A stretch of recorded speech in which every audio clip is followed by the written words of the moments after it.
opportunity to be in your sanctuary this morning. We thank you for the gift of new day, the gift of coming to your church. Thank you for the gift of these children that you have given us from our families. We thank you because, Lord, you have kept them well. We thank you for the teachers who really do a lot to nurture and grow their faith. We continue to pray for them. Lord, we pray for the families where these children come from, their fathers and their mothers, Lord, that you may continue to minister to them. Most we want to now to commit these children of our Sunday school into your hand. Lord, remember them, their challenges, their concern, their anxiety. And we pray for your protection upon them, that the enemy will not have an upper hand in their lives, but they will be able to grow and to become that which, Lord, you would want these our children to become. And now I, as deacon, your church minister, bless you. And I pray that God's favor will be upon your life. For this is our prayer, in the name of God, the Father, Son, and of the Holy Spirit. Amen.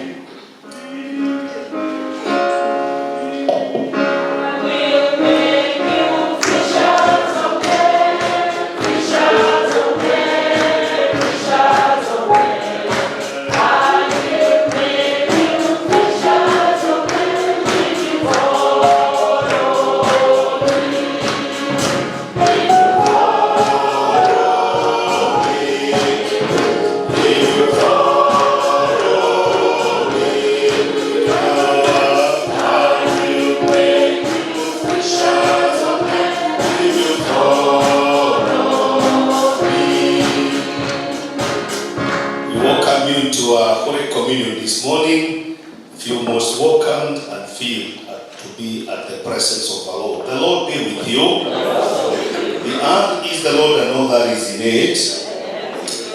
Our help is in the name of the Lord. I was glad when they said to me, praise the Lord. Christ our Paschal Lamb has been sacrificed. Let us therefore celebrate the festival not with the old leaven of malice and evil, but with the unleavened bread of sincerity and truth. Our ancestors all ate the same spiritual food, and all drank the same spiritual drink, for they drank from the same spiritual rock which followed them, and the rock was Christ. We may get seated as we continue with the prayer that is below. Almighty God, you bring to light things hidden in darkness, and knows the shadow of our heart. Cleanse and renew us by your Spirit, that we might walk in the light and glorify your name through just like the light of the world. Amen. I'll do the commandment and we respond accordingly. Hear the commandments of God and take them to heart. I am the Lord your God who brought you out of the house of bondage. You shall have no other gods but me. You shall not make for yourself a graven image, or any likeness of anything that is in heaven above, or on the earth beneath, or what is in the water under the earth. You shall not bow down to them or serve them. You shall not take the name of the Lord your God in vain, for the Lord will not hold him guiltless, who taketh his name in vain. Remember the Sabbath day to keep it holy. 6 days you shall labor and do all your work. But the seventh day is a Sabbath of the Lord your God.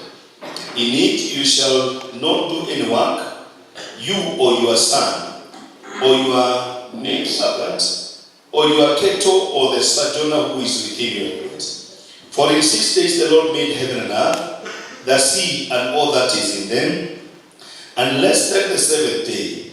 Therefore the Lord blessed the seventh day and hallowed it.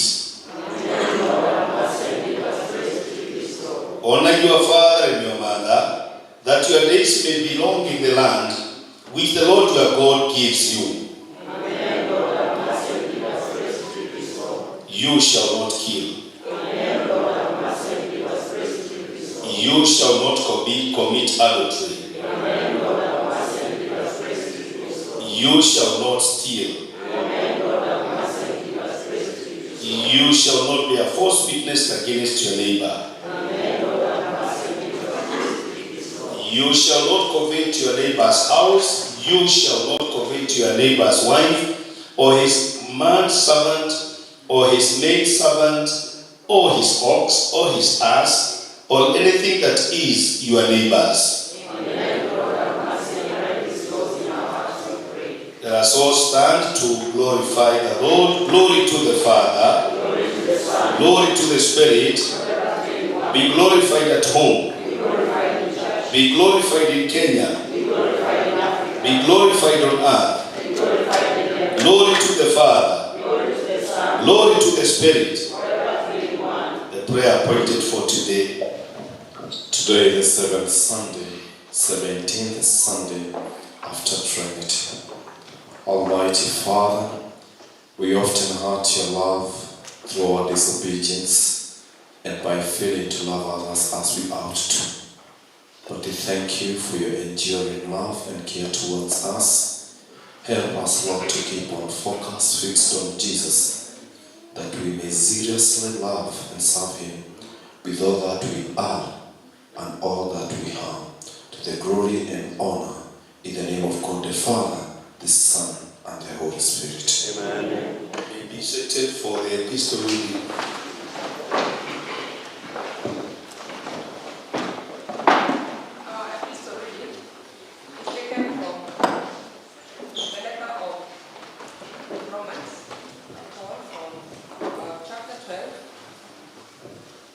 Chapter 12 of Romans, beginning to read from verse 1 to 21. I read, a living sacrifice. Therefore, I urge you, brothers and sisters, in view of God's mercy, to offer your bodies as a living sacrifice, holy and pleasing to God. This is your true and proper worship. Do not conform to the pattern of this world, but be transformed by the renewing of your mind. Then you will be able to test and approve what God's will is, his good, pleasing, and perfect will.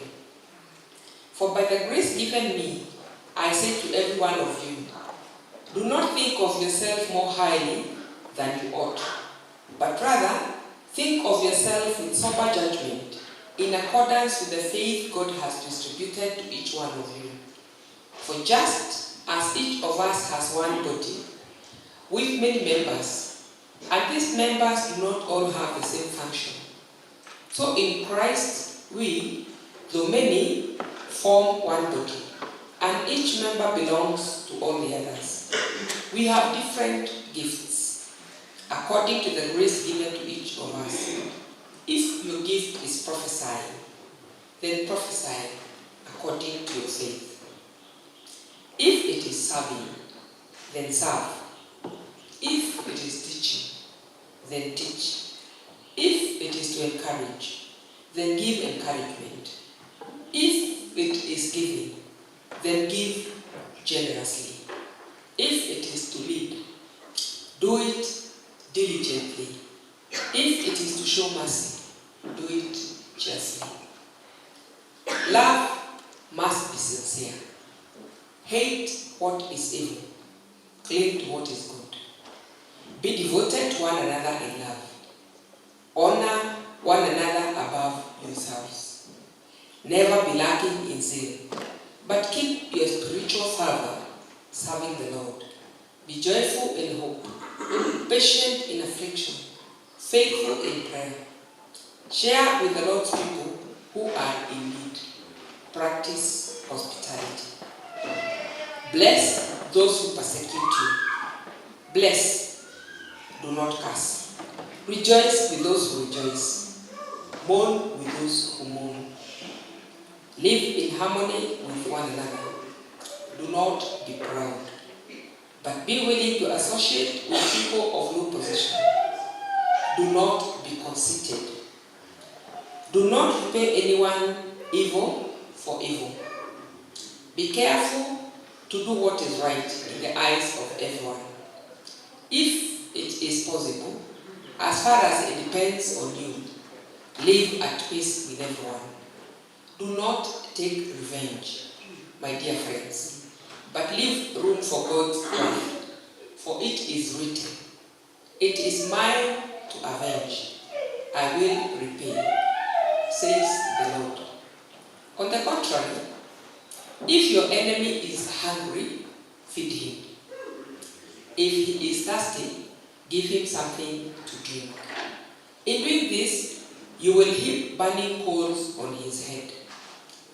Do not overcome by evil, but overcome evil with good. This is the word of the Lord. We are standing as we sing. I heard a message from the Lord as we continue to worship the Lord.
Our gospel this morning is from St. Matthew, chapter 5, and I'll read from verse 3.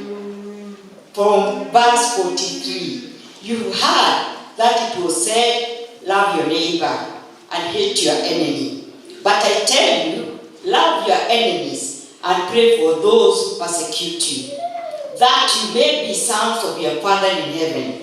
He causes his sun to rise on the evil and the good, and sends rain on the righteous and the unrighteous.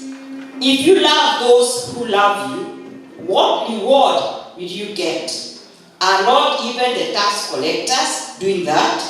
And if you greet only your brothers, what are you doing more than others? Do not even pagans do that. Be perfect, therefore, as your heavenly Father is perfect. This is the word of our Lord Jesus Christ. Hallelujah. Praise be to Christ our Savior.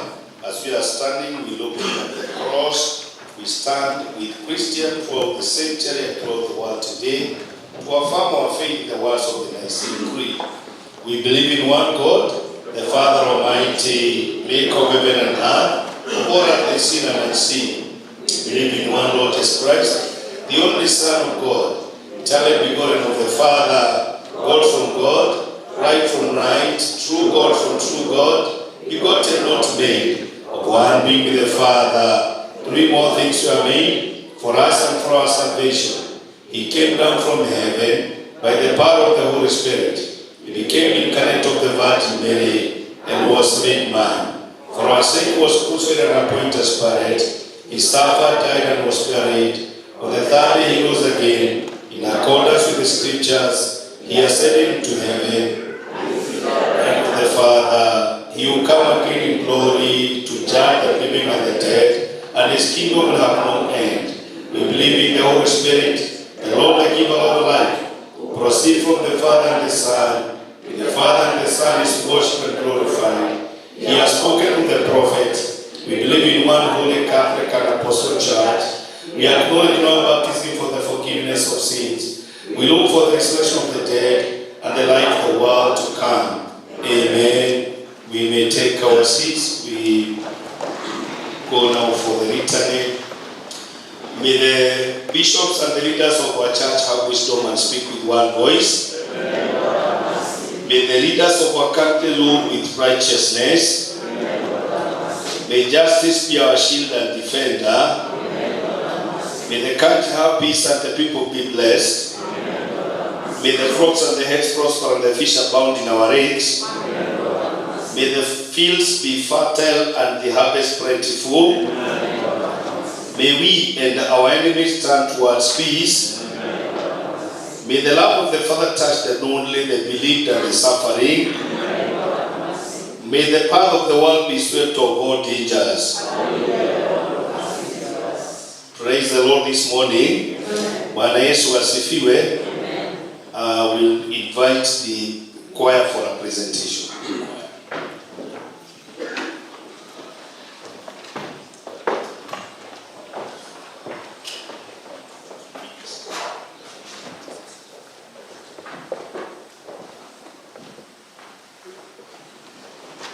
Good morning, church. Good morning. Praise God. Good morning.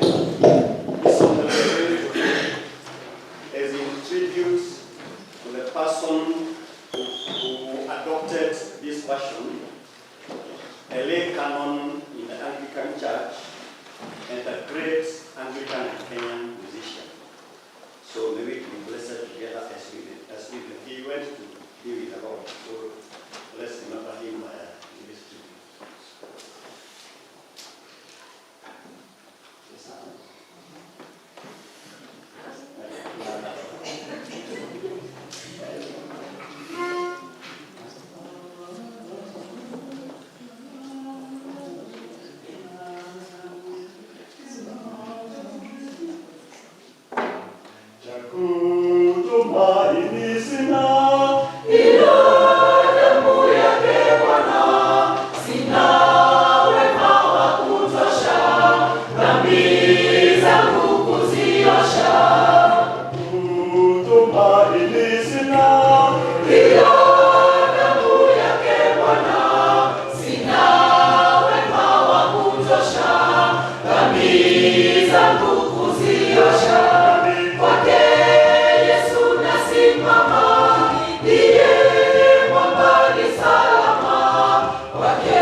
Mama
tupate nafasi ya kunyoosha na pia kupata nafasi ya kusifu.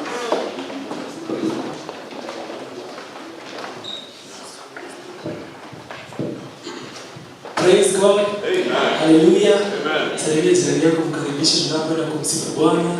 Greet one or two people who are karibuni. Zimekuja to praise our Lord. Yes, hallelujah.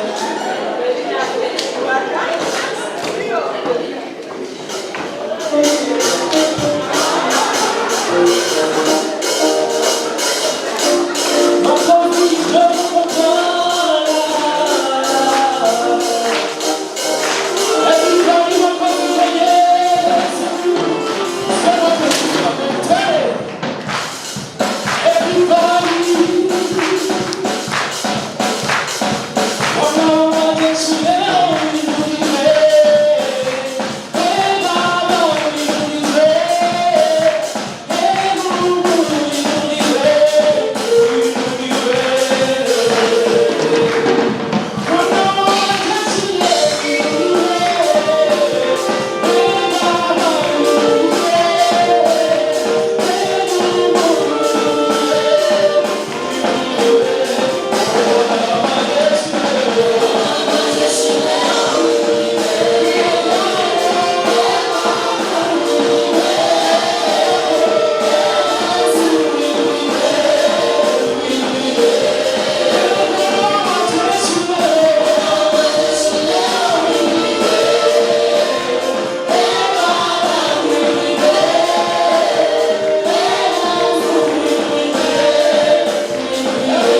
given unto us to be before you this morning. Just worship him with your own way. Worship. Just open up your mouth. Mwambie Bwana ni asante. Mwambie Bwana ni asante kwa yale ametutendea, for everything that is done unto you, unto our families, unto our church, everything that is done unto us. Lord, we worship you.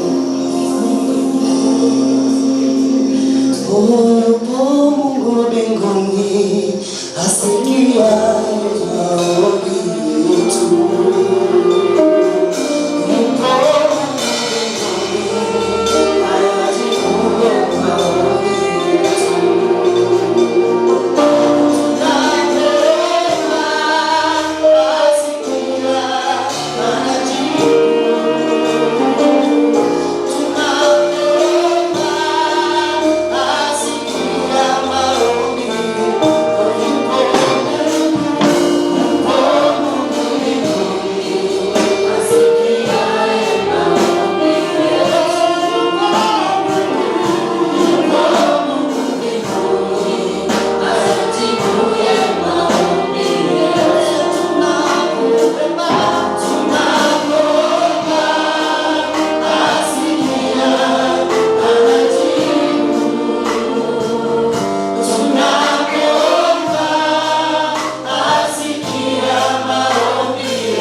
We thank you, dear God and our Father, because it's you alone who is our Father.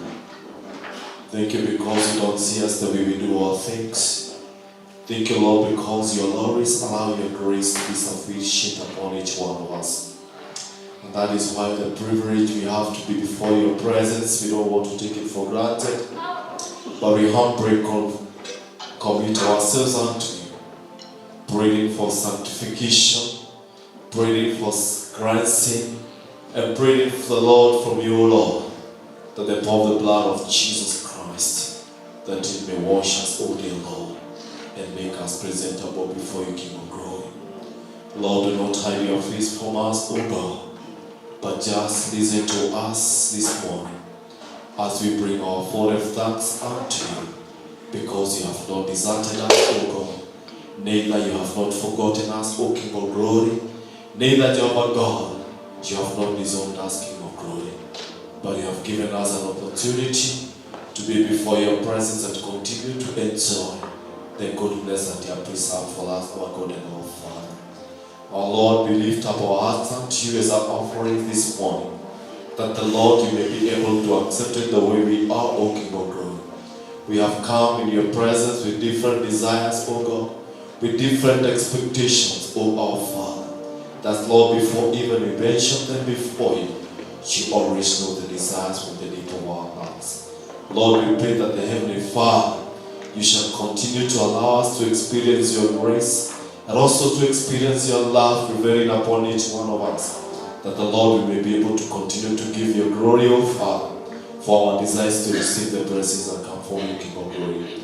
Our Lord, we pray for each and every family that is represented today. You know whatever they are going through. You know whatever they are expecting from you, O God, even before it is mentioned. Lord, we pray that if we fulfill it, O God, according to the way it praises you, O Father, so that we may people continue to rejoice in your presence. How Lord, we pray to our Father for each and every one of us. May we have heart broken and heart crushed because of what we are going through. May you remold our souls and our soul can glory. So we are praying desperate and depressed, our God. We trust that the comfort that comes from you, O God, will come and give us the comfort that we are looking for, our God and our Father.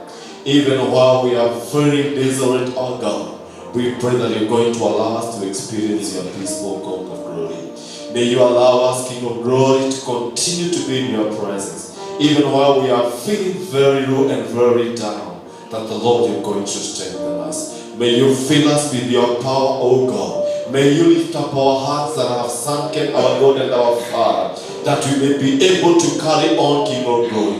While we have been suppressed by our enemies in different ways, O God, we want to rise above them in the name of Jesus Christ. We want to overcome every temptation from the evil in the name of Jesus Christ. We refuse to go down in the name of Jesus Christ. We refuse, our Father, to be deprived in the name of Jesus Christ. We refuse, our Father, to be disowned by the positions of the evil one in the name of Jesus Christ. Any form of karma that may disown us, O God, we render it powerless in the name of Jesus Christ. We are craving for our space in your presence in the name of Jesus Christ. Lord, open your eyes to see us in your presence, O God. We are looking forward to have a breakthrough with you, our God and our Father. That is why you have forgotten the comfort from our praises and felt this is the best praise for us this morning. Lord, hear our prayer. Lord, hear our submission. Hear our cry, our God and our Father. Lift us to your holiness, O King of glory, because we desire to be touched by you, King of glory.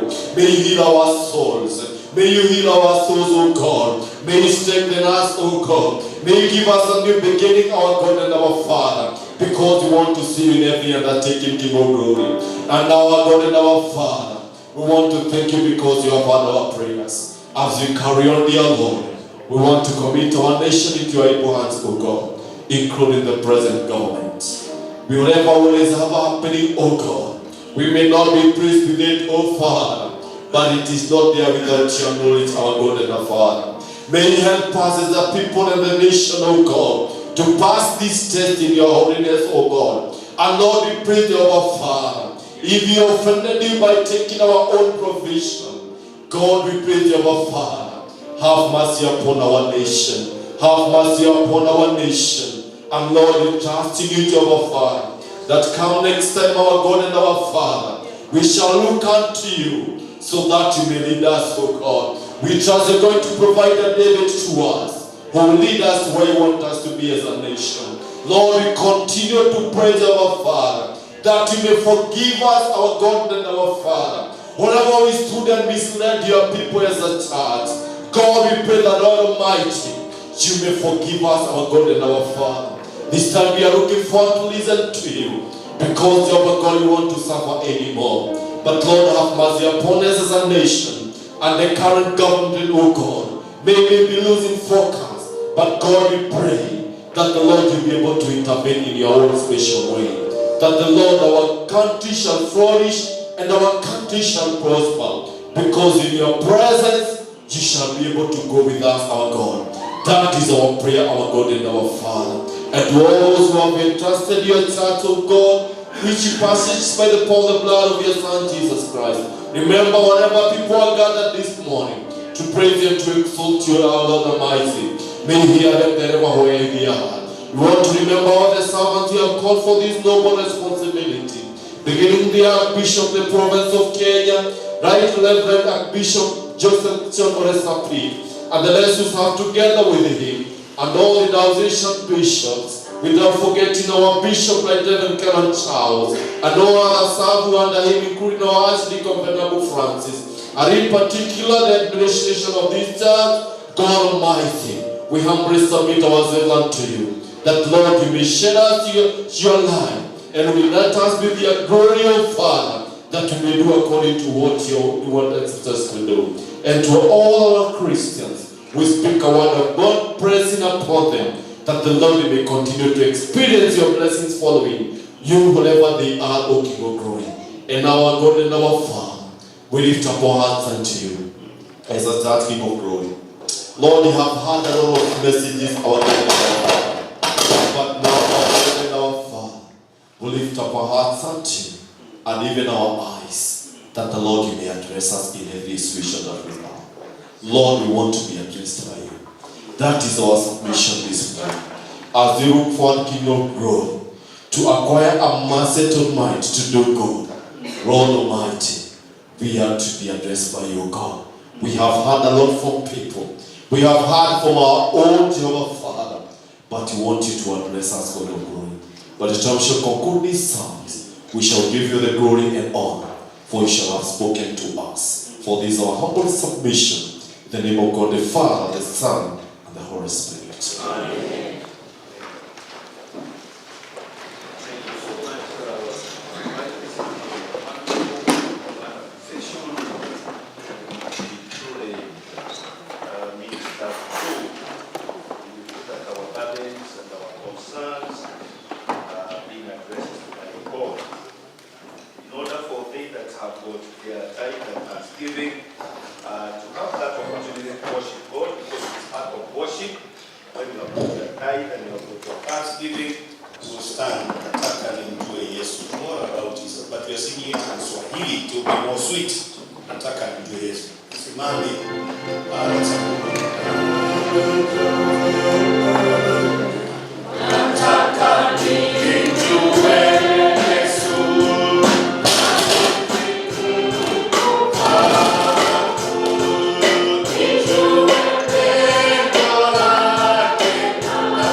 Father, we acknowledge that everything we have, including our lives, belongs to you. Heavenly Father, thank you that you are able to satisfy our every desire and need. Lord God, our Heavenly Father, out of what you have blessed your people, these that are here, my dear sister, and in obedience to your word, we pray that you accept these gifts that they are bringing in your altar this morning as a form of worship to you. Lord, multiply what they have given for the effectiveness growth of their kingdom. Father, I pray that you may be pleased with their tithe and thanksgiving this morning. This your dear servant. Affirm your love, grace, and provision for them this morning. Thank you for their heart to serve you and to love you. Let them continue to give cheerfully with the total trust that you, God, you will never fail them. This your servant, the time of need. And now may the peace of God reign in your lives. May his grace be your portion. May the love of God surround you. May the Spirit of God empower you. And the joy of serving God be in your soul and uphold you. In the name of God the Father, God the Son, and God the Holy Spirit. Amen. Amen. Zaidi,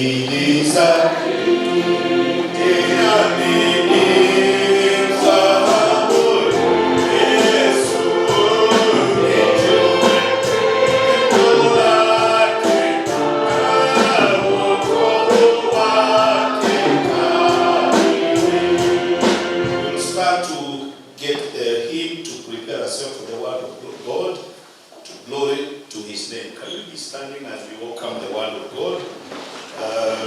Some glory to his name.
confessing your faithfulness, especially, Lord God, dying on the cross for our sins. And we shall continue to do so, O Lord, as we continue to learn from your word.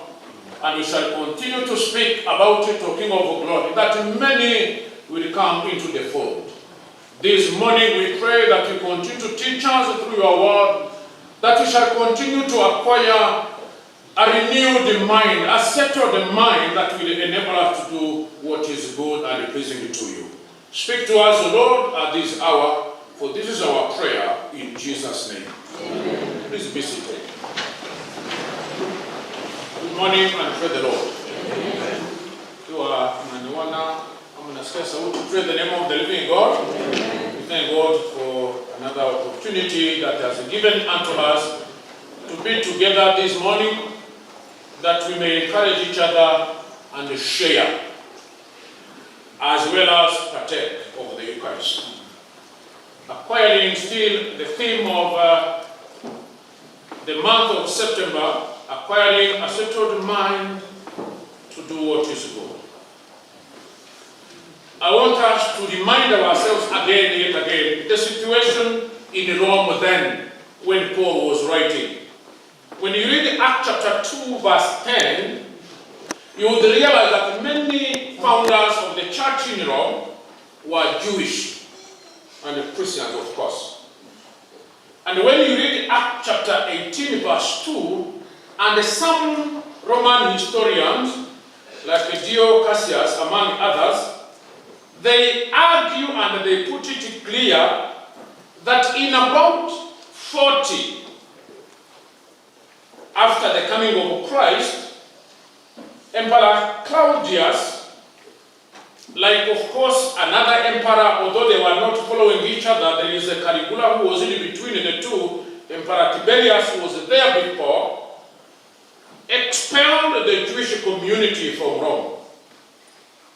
Claudius reigned between 41 and 54. So in the 40s, he expelled the Jewish community from Rome, because they said that the preaching of this person called Jesus, some scholars argue, it was bringing trouble in Rome. So they were expelled from Rome.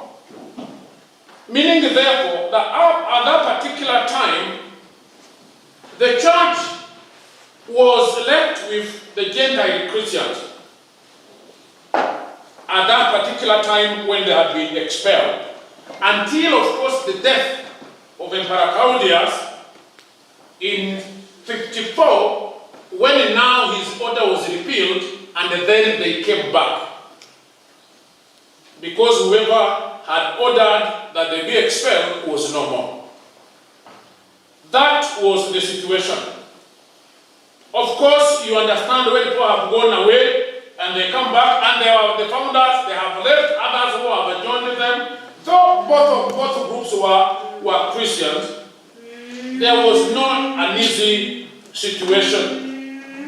And therefore, as we know, we would expect that there would be such a conflict, because the Jewish and the Gentile Christians had different cultural ways of expressing their Christian faith.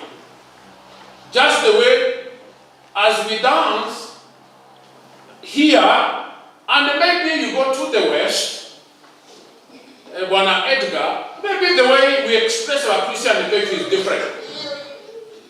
If you remember the baptism that we used to have, the way they would express their Christian faith was completely different from the way we express it in the main or family English service. When you go to St. Paul's Kiambu, when I was on leave, I attended the Matins, followed by Holy Communion service of 7 o'clock. So some of the elders were saying, you know, when we attend the English service, we feel like it is so noisy, we can't hear the word, we can't enjoy the melody of the organ, we cannot even hear the words, or as we sing, we cannot internalize. Then they went further, and even the prayers are being projected, and therefore we do not kneel in humility before the Lord, because we are up looking at the screen. These are not white. They are Africans. Well, of course, personally, as I express I like jumping, yes, but when it comes to prayers and the singing, I enjoy the traditional way because you are able to internalize the words. And that is why when Honorable Master was preaching, I just felt I saw myself singing and she was going through her sermon, and then I remember to say myself, you know, an Anglican, you have church, this is the sermon, you know, this is the sermon. So you expect therefore those differences, they were there. The way they express their Christian faith. That is the congregation that Paul was addressing. It is very important for us to remind that particular background that is not captured in the scripture. So Paul therefore was to address a church, you know, that was experiencing tension between two valid, one would say, cultural ways of expressing their Christian faith. Valid. And there was, of course, the situation, that is the situation, and then there was a message that would bring some sort of ethnic or cultural reconciliation, and then a cultural sensitivity, being sensitive to the culture of the other people. That is what Paul was trying, because the Jewish Christian was on which terms could the Gentile become part of God's people? Why? Because, again, what was there is that among these Jews, there were Pharisees, definitely, or whose background were the Pharisees. And as we again may be aware, all the Pharisees did not have the same, or did not understand the practice of their religion the same way. That to the point that they had the seven, I remember I mentioned the same here, 7 subgroups. The way to little Pharisee, the bruised Pharisee. I don't want to go into details on those ones, but if you so wish, I will tell you later or after the service. Then the shoulder Pharisees, the hand-backed Pharisees, the ever-reckoning Pharisees, the God-fearing Pharisees, and the born Pharisees. 7 subgroups. All of them are Pharisees nevertheless. But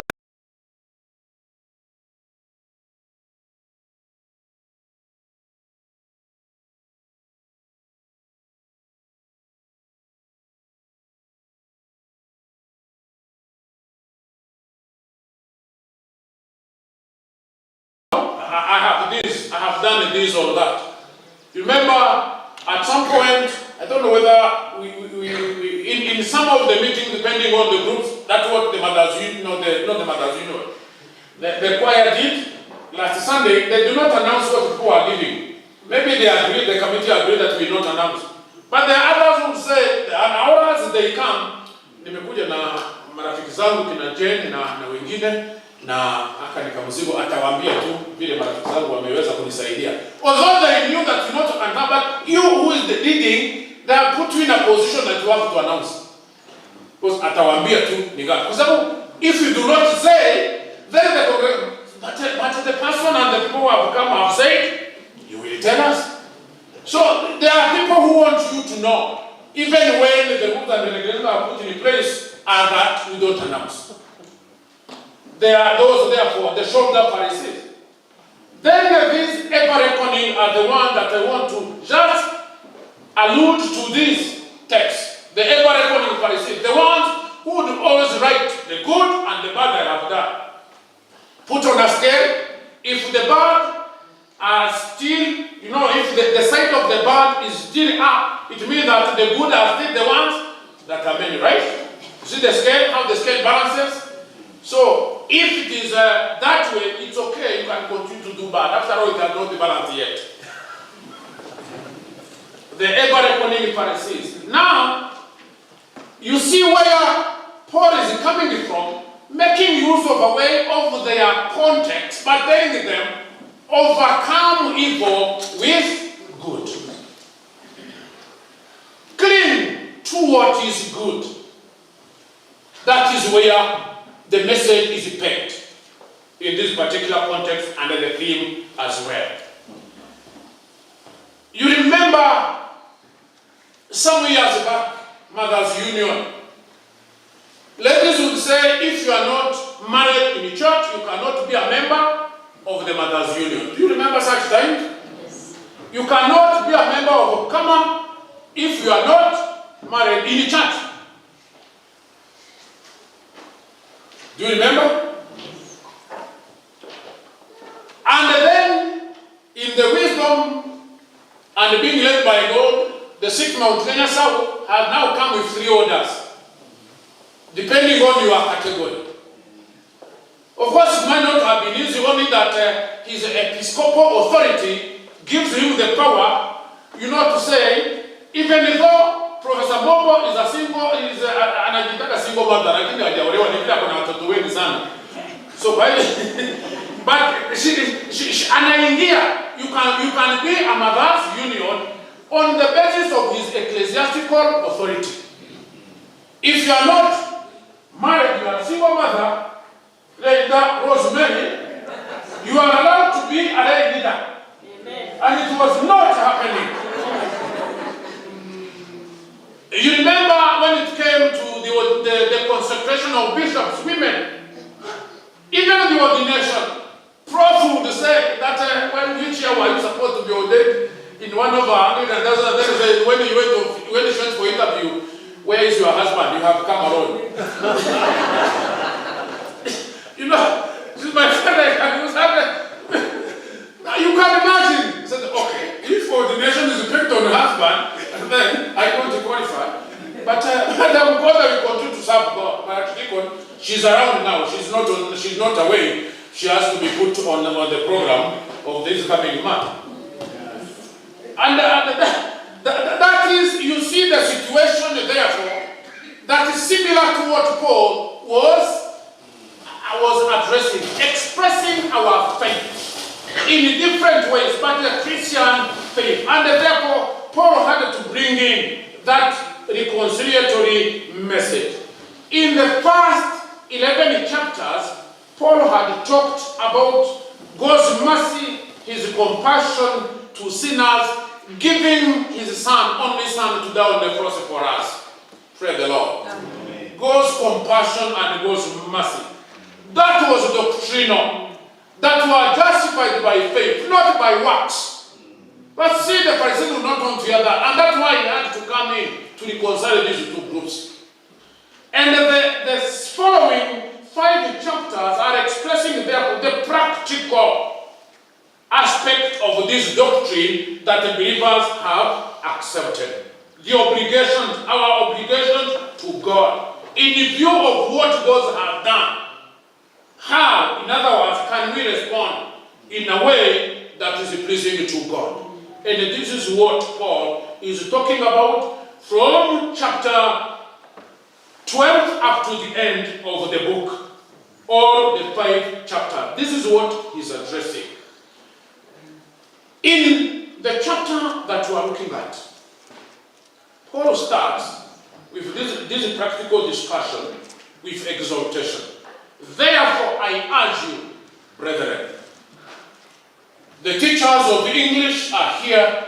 If you have a therefore, you know that this particular person is referring to what he had said before, but he seemed to be drawing out a conclusion or now saying, okay, now that this. Consequently, let us go about this. Therefore, I urge you. And it becomes like a command there for transformation. Paul is talking about the transformation. When you look, as we can again recall, the original Greek word that is translated these, it is that which in English we call metamorphosis. And it is in an imperative. Metamorphosis. Let us be transformed. Let us. Invitation to you, but I also acknowledge that I too must be transformed. In other words, total change from inside out.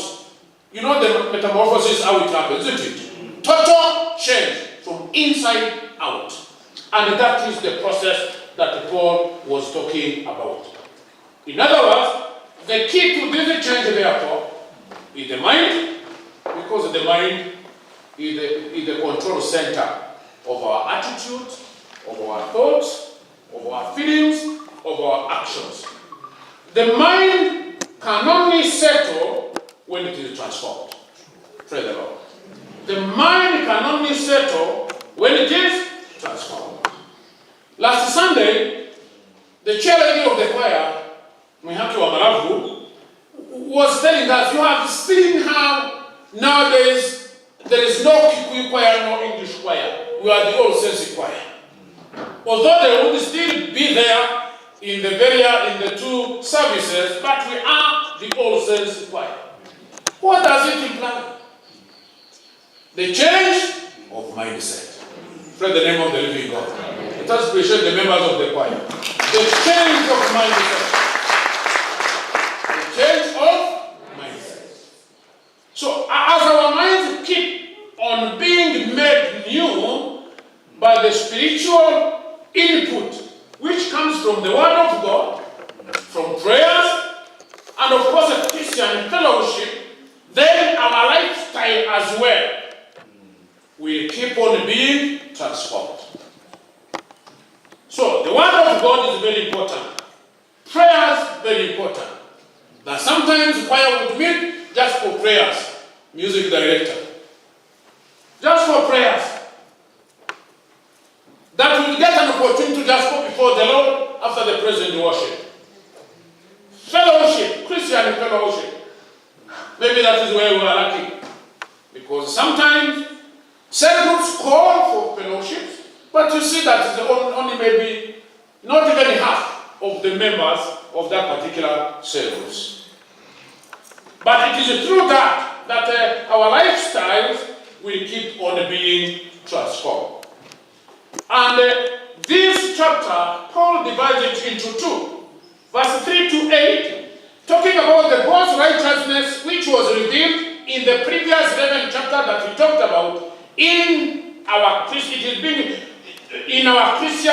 ministry. Then the same God's righteousness revealed in transformed living in social relationship. That is now 9 to 21.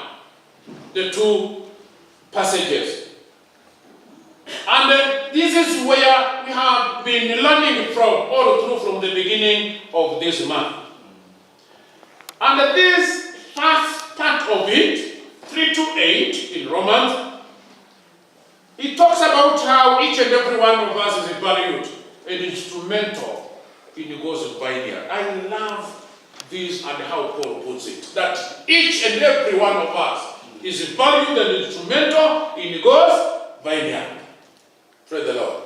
Whether you are single, whether you are married, whether you are a youth, whether you are old, whether you are divorced or you have been divorced, whether you are a priest, whether you are an evangelist, praise the name of the living God. Everyone in your capacity, you are valued and instrumental in the God's vineyard. Praise the name of the living God. Let no one intimidate you. Hallelujah. Let no one intimidate you. You are valued in the God's vineyard. Can you tell your neighbor? Let no one intimidate you. You are valued in the God's vineyard. Praise the name of the living God. Let no one intimidate you. Maybe just because you are a lady. No, you are valued in the God's vineyard. Let no one intimidate you. Just because you are a man who is a widower. No, you are valued in the God's vineyard. Whether you are young or old, you are valued in the God's vineyard. Praise the name of the living God. And therefore, the God's righteousness revealed in the transformed living is here in ministries. And Paul goes on, therefore, to tell the people that exercising our spiritual gift in the church, we must do it. Because that is what a transformed lifestyle should exhibit. It should be seen. It must be seen. We must replace whichever other identity that we have with what that new picture identity of God's redeemed people. As members of one body, where if one body fails, the whole body experiences a difficult moment. If the hand is unwell, the whole body will experience difficult moments. It is exactly the same in the church. As you are coming in, our people are telling me, ile homa haijaisha. Nikamwambia ni vile hujapumzika. Akaniambia hata daktari nienda kwa daktari, akaniambia hivyo. Nikasema basi next time utakuwa unaenda kwa daktari utakuwa unakuja kwako nikwambie ni nini.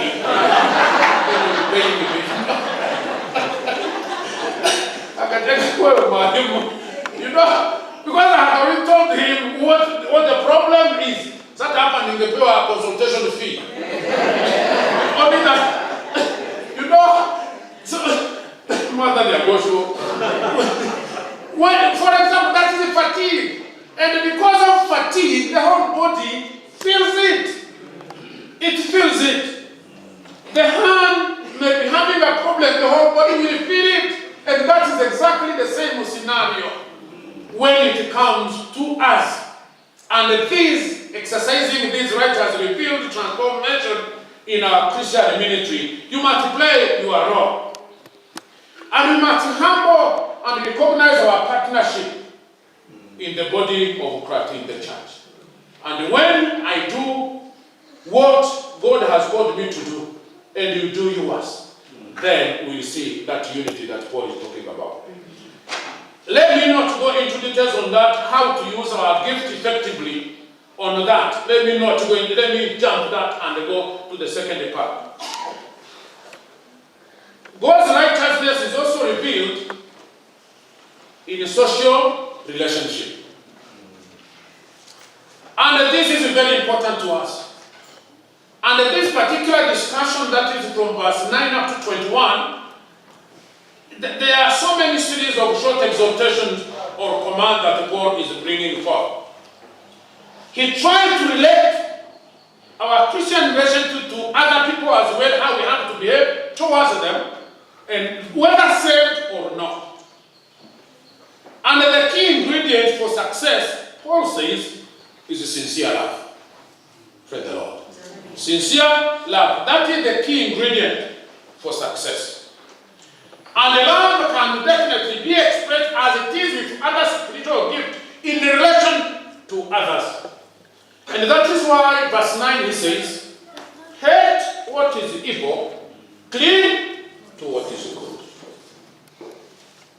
This particular divine love can only be exercised with other believers. So we must hate what is evil, clearly put. Cling to what is good.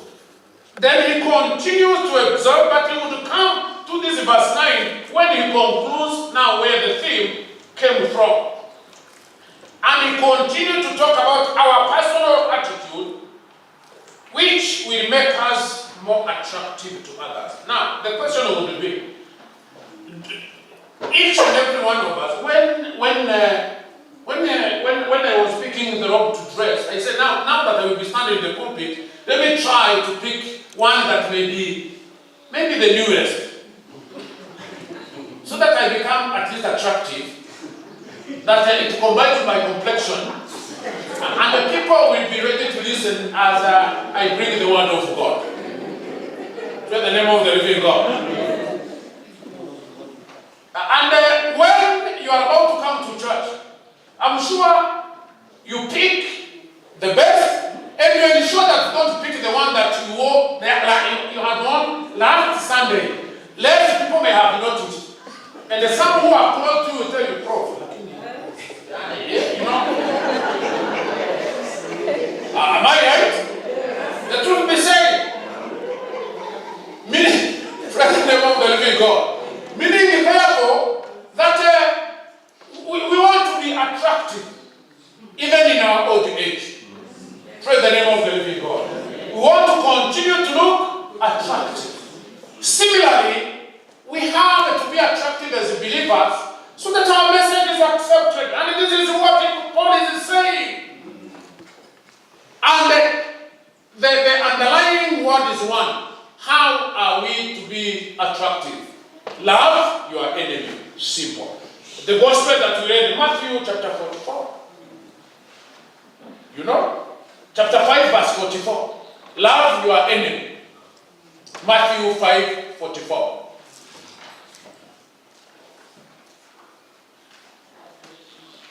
But I tell you, love your enemies and pray for those who persecute you.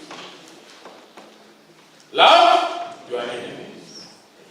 You will be attractive. But some believers will criticize you that you are stupid.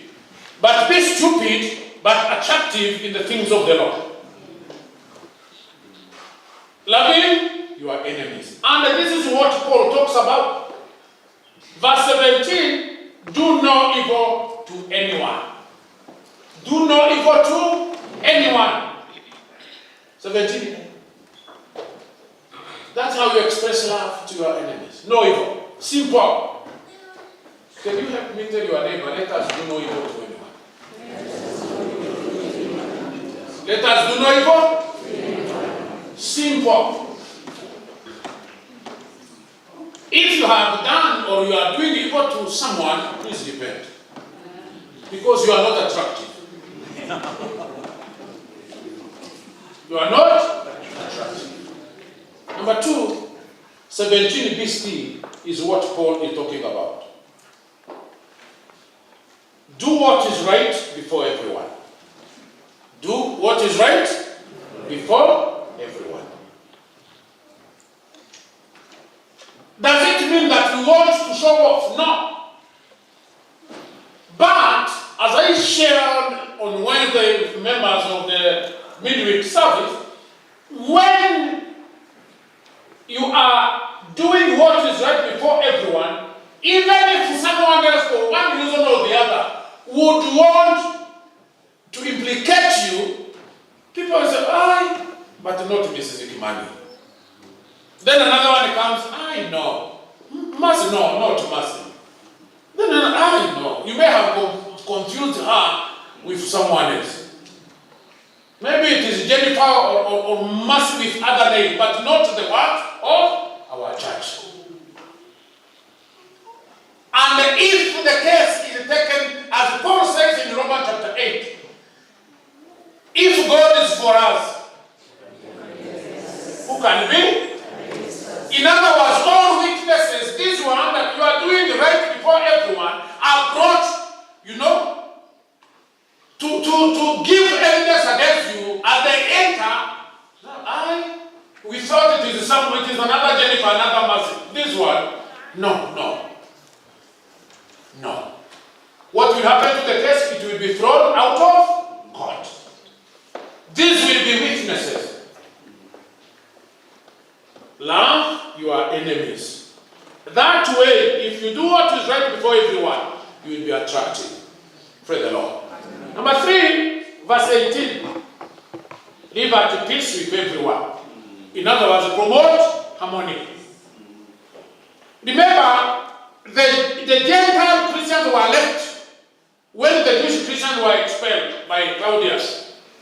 You can imagine when they came back, there must have been some conflict. After all, these ones were insisting you must be circumcised if you have to be accepted to be a people of God. But Paul was saying, we are justified by faith. This is nonsense. But at the same time, he would tell the Gentiles, respect their culture. If you have accepted to join Judaism, do as they have told you to do. Because you have joined Judaism before you became a Christian. Peace with everyone. Promoting harmony. Again, the two choirs can definitely be witnesses about peace and harmony. You are witnesses.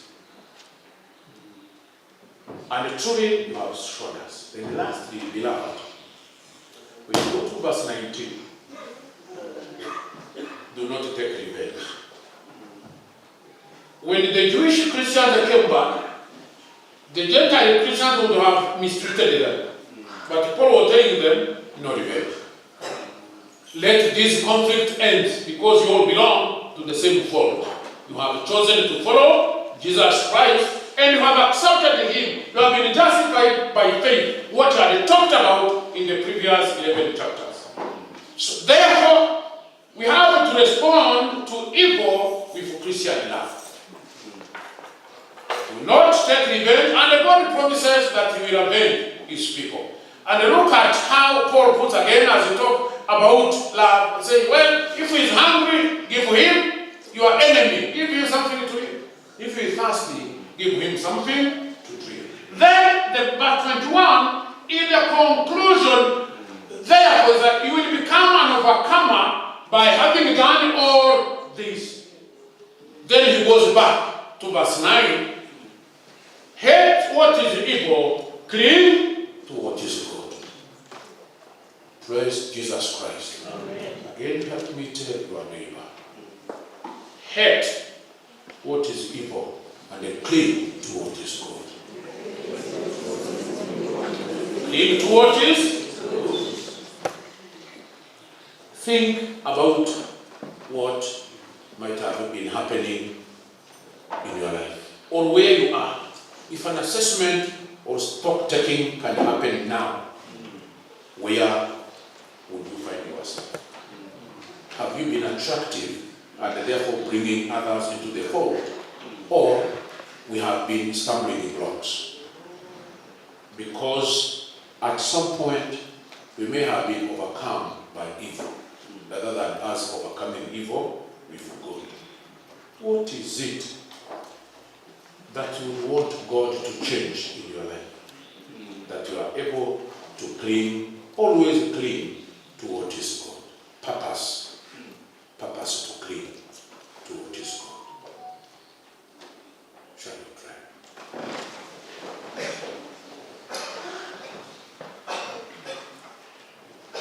Our dear loving Father, in the name of Jesus Christ, I want to thank you so much because you have continued to tell us, Lord, that our mind cannot be settled unless they are transformed from inside out. All what people cannot see, but you can see. That, oh Heavenly Father, what will be clear to others as far as our identity is concerned is love, sincere love, O Lord. And you are the epitome of this love. Teach us, Lord, and to continue to change the perception that we have towards other believers, so that, O Heavenly Father, in our daily endeavors, we'll be able to overcome evil as we do what is good. We thank you because we continue to do so each and every moment of our lives. For this is our prayer in Jesus' name. Amen. Amen.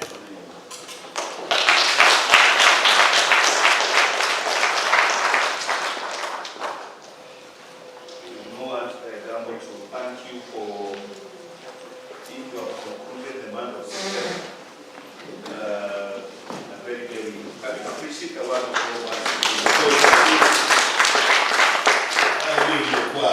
Nzuri sana.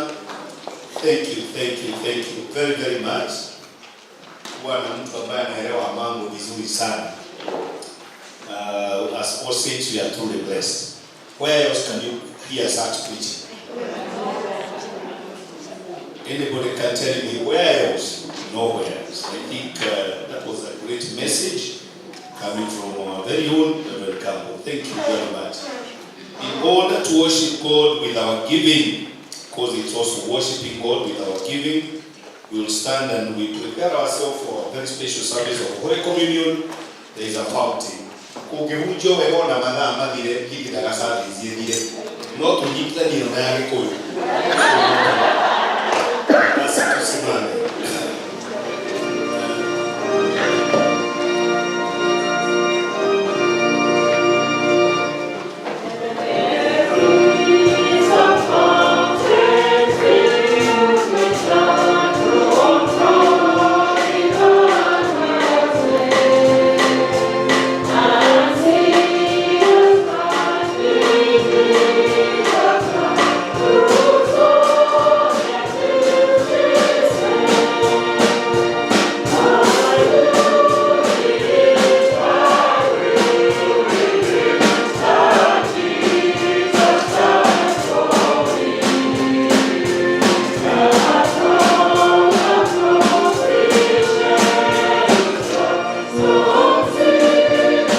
Bless this, we ask in Jesus' name. Amen.